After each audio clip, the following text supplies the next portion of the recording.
The Justice Department last night released a new trove of documents related to convicted sex offender Jeffrey Epstein, including never-before-seen files pertaining to President Trump. We're learning the FBI in 2019 interviewed a woman who accused President Trump of an attempted sexual assault. The president has denied any wrongdoing in connection with Epstein. In a statement, White House Press Secretary Caroline Leavitt said these are completely baseless accusations backed by zero credible evidence from a sadly disturbed woman who has an extensive criminal history. CBS News Justice correspondent Scott MacFarlane joins us now. Scott, what more do we know about her allegations?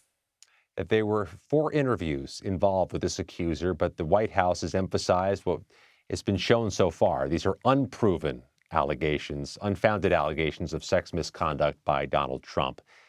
It's just a smaller part, though, of a bigger issue and a bigger story, Lindsay. The Department of Justice and the Trump administration continue to be dogged by allegations that these files have not been released properly, punctually, and fully.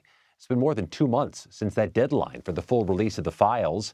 And here we are with new batches still being made public. Lindsay, there are still open-ended questions about whether the department has made mistakes.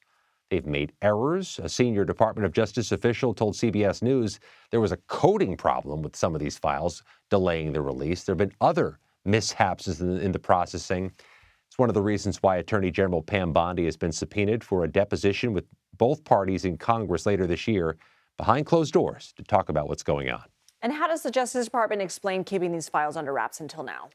These files, the ones released in the last 24 hours, they say were part of an issue with a faulty coding or a faulty redaction.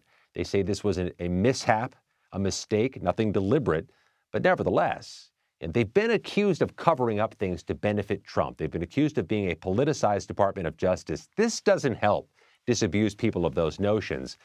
It's also one of the reasons I think the Department of Justice made a point of talking to us yesterday, explaining where things stand, trying to argue all of this is unintentional, nevertheless a mistake.